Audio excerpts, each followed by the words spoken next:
I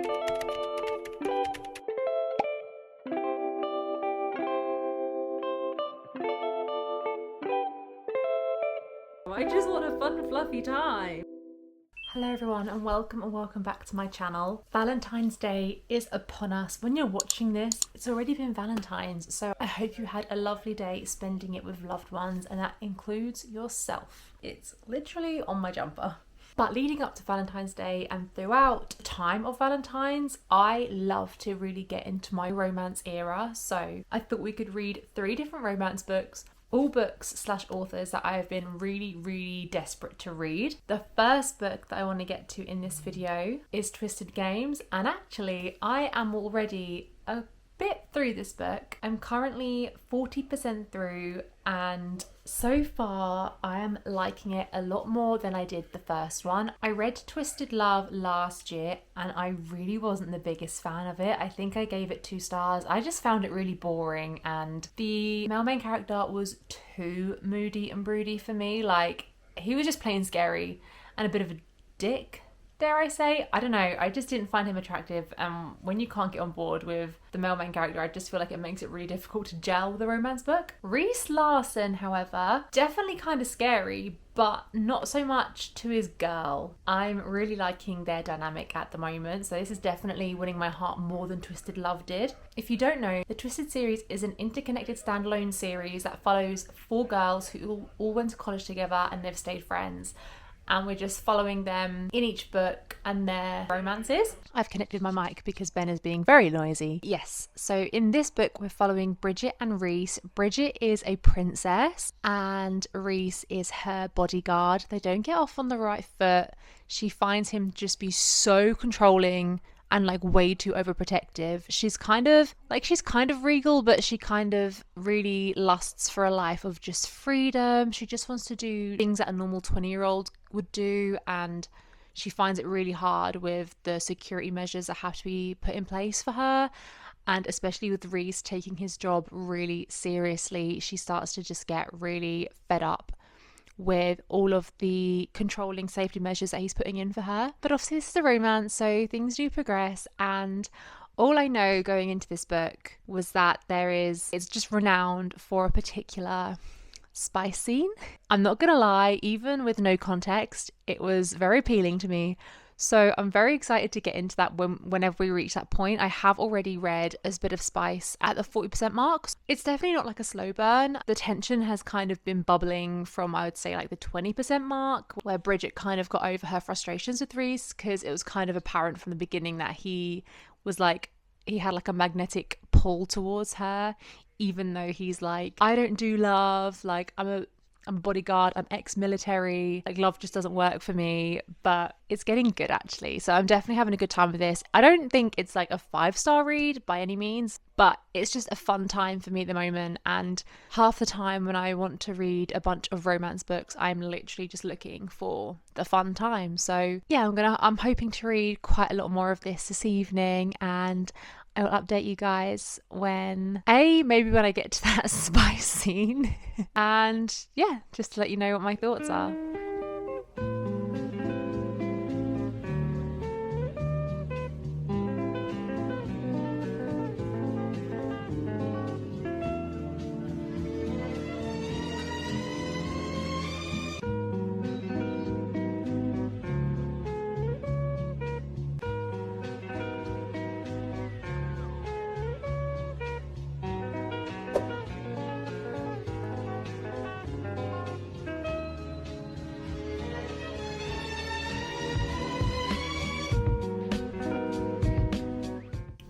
At the infamous Cruel to Me chapter.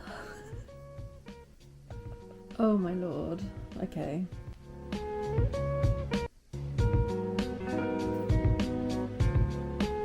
Wait, what?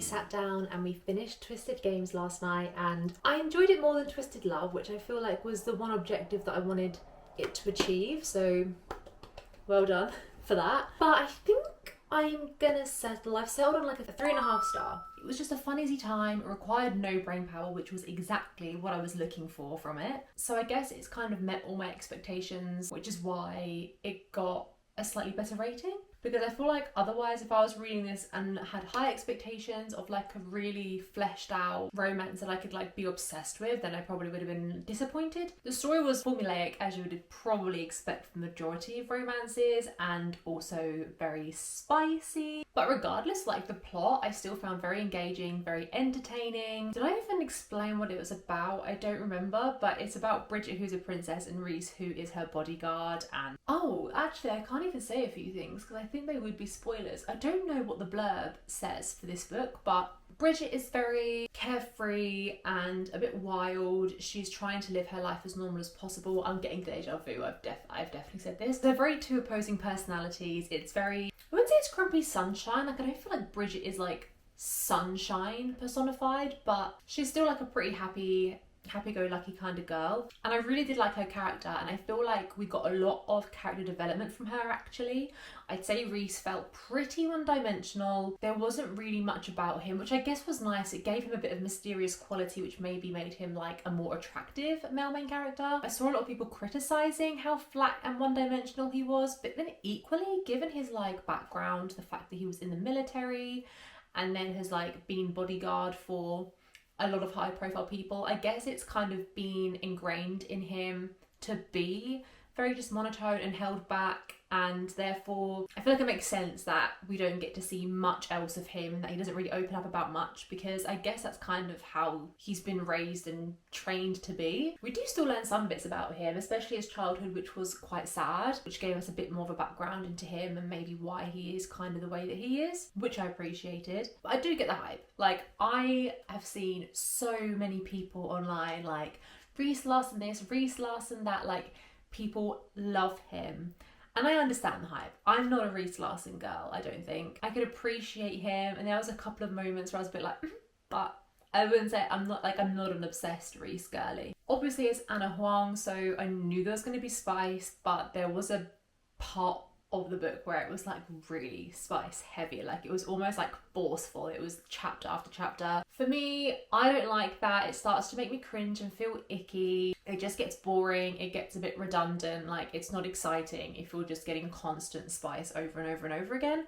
Which also brings me to the fact that, I don't know, I feel like a little bit as the book got towards the end, I could see a bit more of an emotional connection, but for the majority of the book, and especially when their relationship was kind of coming together, it just didn't feel there was any emotional connection. It was just purely physical. And one of my bugbears with a romance book that has spice in it is when it feels like every single thing that the male main character is saying to the female as like a compliment is always something like sexual or like spice related, rather than just like a genuine compliment. Like, it's always something to do with intimate things, and that just gets under my skin sometimes. I don't know, that is a bit of a bugbear. And again, it felt a little bit like that, where there was no good qualities for him to kind of say about her other than of a more sexual nature, I guess. But other than that, honestly, like I say, it was just an entertaining, fun time. It was what I wanted. I just wanted something that I didn't have to think about. Something with pretty simple, easy plot lines to follow. I've been reading so much fantasy so far this year that it was nice to just switch off for a bit. And I feel like this is the first proper just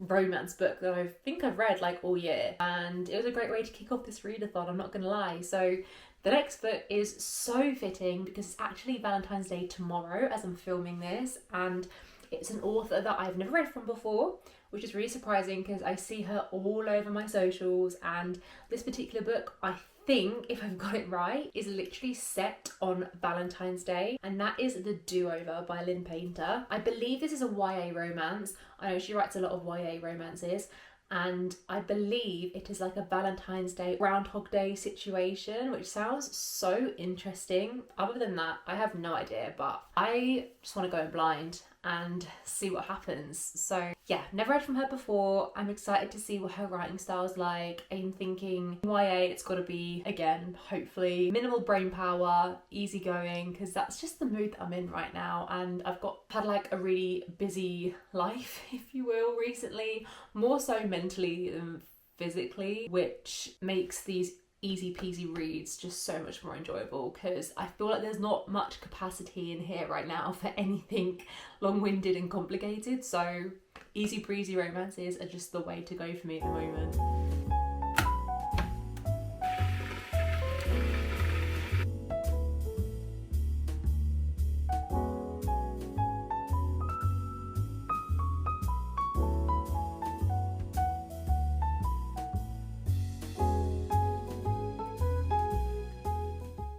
Quick first impressions, I really love Lynn Painter's writing.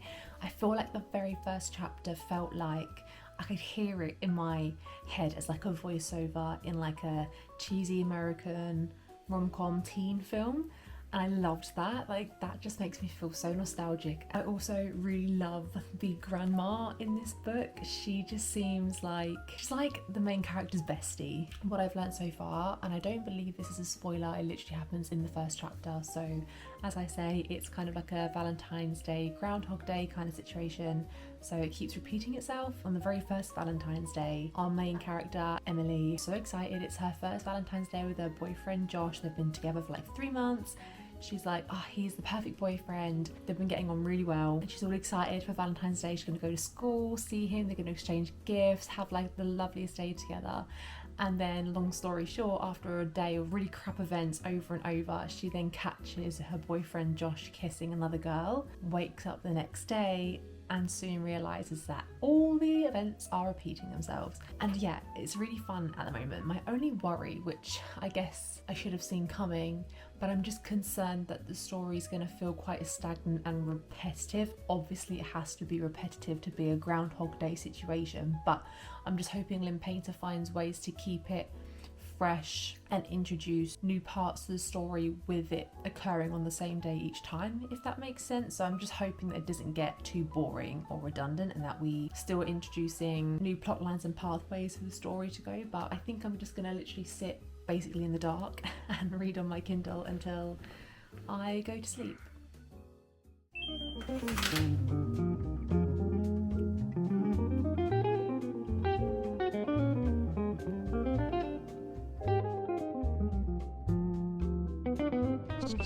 Okay, it's about time I updated you guys on the do-over, because I'm roughly halfway through now. It's taking me so long to get through, which is frustrating, because it's like it's not a slow reading book at all. It reads so quickly, but I've been so busy this last week, and this is definitely a book I could read in one sitting, and that's a lot from me because I'm really not a one sitting girly. I get way too distracted. I've got too much stuff that I want to get done, so I never really dedicate the time to sit and binge a book. But this is so bingeable, and I'm hoping to pretty much get the rest of this read today. But I'm having such a good time with it. It's another one of those books for me that is just getting better with time, and I think when I last spoke to you guys, I was a bit worried that the story would start feeling like too repetitive and the story would get a bit stagnant, but it's not. And I feel like we've just hit quite a important shift in the story. So as you can imagine, having a time loop again and again and again and again whilst trying to figure out how to break that time loop can be quite frustrating. So our main character Emily is obviously trying to figure out what she has to do on this Valentine's Day to end the loop. Now she's got to a point where she's like, do you know what? Like, fuck it. What's the point? She's tried a bunch of things, nothing's really working, and she's kind of just like transformed and adopted this whole new outlook on it. And it's really fun to read about. She's kind of just like throwing complete caution to the wind at the moment, and it is just so fun and carefree. I'm having the best time, and the male love interest Nick is a part of this, and I am really liking his character right now. He's got really good banter. He's just really like cool, calm and collected, but like he knows how to have a good time. He's very much just following Emily as she's kind of taking the lead of the narrative right now, and yeah, I'm loving it. I'm really loving it. You can just tell that he has like a thing for her, but like he's not explicit with it, but like just his mannerisms and the way he's kind of described from time to time, it just makes me smile. Like, this book is just making me feel so happy, and I love it when a book does that. I don't feel like deep about it. I'm not sad. I'm not thought provoked. I'm just smiling and giggling and having a really fun time. So I'm hoping to pretty much binge it for the rest of today. I think I've only got I think my reading time is just under 2 hours left. So definitely bingeable. I'm going to get in the bath right now. It's a Sunday and I'm feeling like I just want to relax. So I'm going to run a nice hot bubble bath. I'm going to sit with my Kindle for a bit and try to get through the rest of this. I say try like it's going to be difficult. It's not. I love this book. Guys, skip forward like 20 seconds if you don't want to hear like a micro thing that happens in this story, but Emily just got a tattoo, you know, she's throwing caution to the wind, and it literally says, "I had a marvellous time ruining everything." I love that. I love that. We love a Taylor Swift reference. Oh god, I'm obsessed.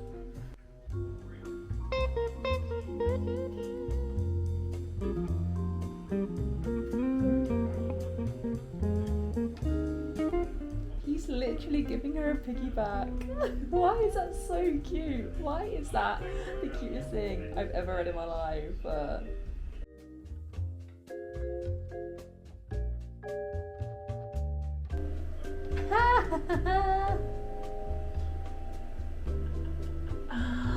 Oh, he just loves winding her up. I love it. I literally love it.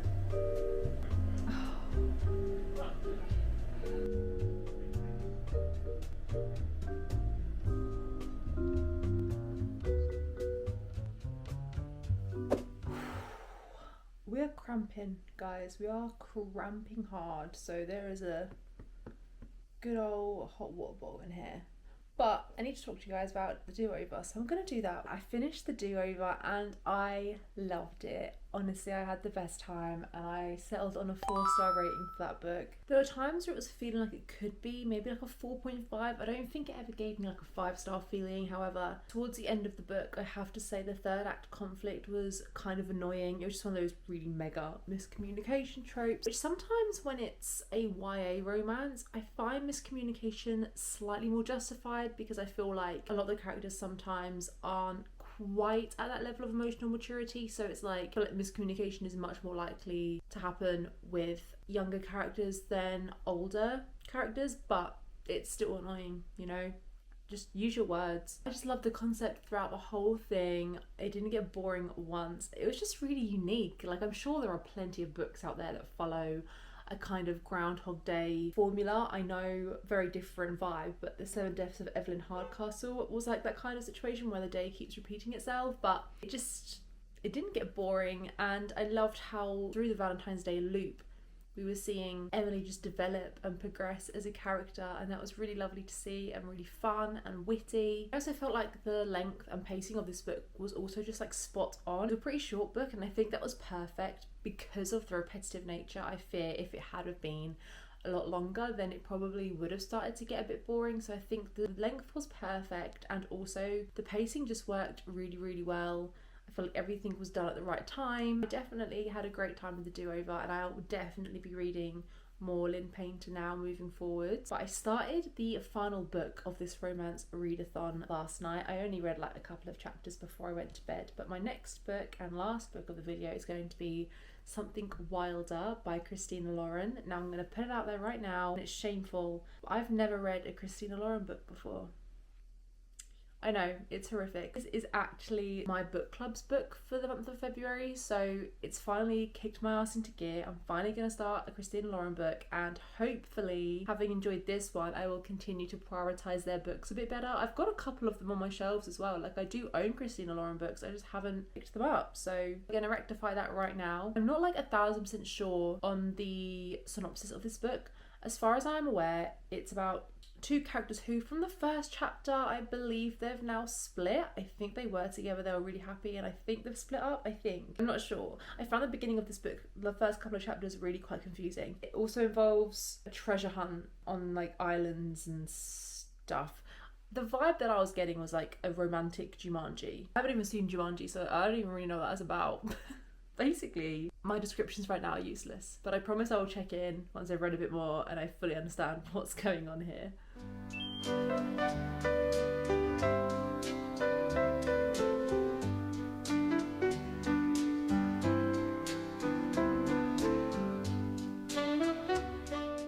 Okay, so we are 10 chapters into this now, and I feel like I've got a bit of a better understanding as to what we're doing. Kind of had it right. Two main characters, Leo and Lily, were together 10 years ago on a ranch, and Lily's had a bit of a complicated relationship with her dad, Duke, for a lot of her life. Her dad's very consumed with this idea of like adventure and treasure, and was often just leaving riddles and puzzles and being very elusive around Lily, and kind of brushing off the way that she wanted to live her life and follow her dreams, and was kind of under the impression that she had to follow in his footsteps. Anyway, fast forward 10 years and Leo is going on like this lad's trip for a week. His best friend has kind of booked this excursion for them to do for a week, and it turns out to be at one of these adventure resorts, if you will, that Lily is now in charge of. Her dad basically left her to deal with all of that part of his business, I suppose, and now she is running one of these resorts for people to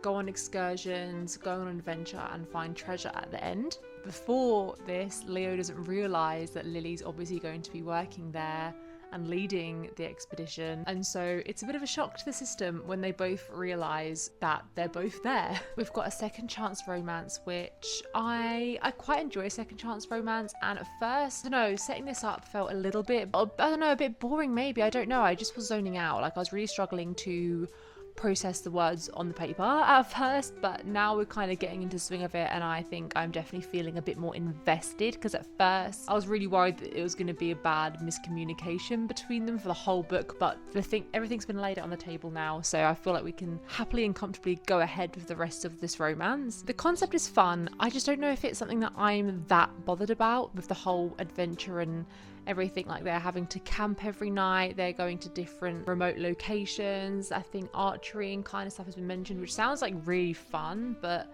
to actually read about, I don't know, it's not gripping me at the moment. But there's still a lot to unfold with this story, so I'm definitely going to sit here and continue for a bit longer. So we're still reading something wilder. It's been a little while, I've kind of been doing it on and off.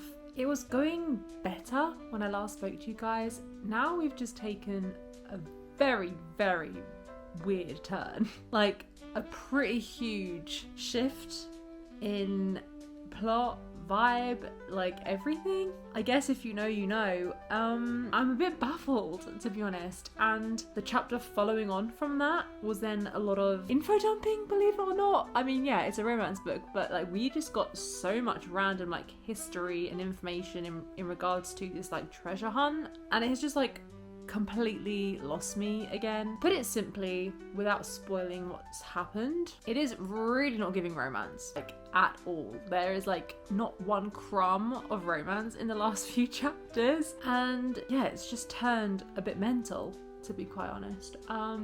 Yeah, not sure how I feel about this.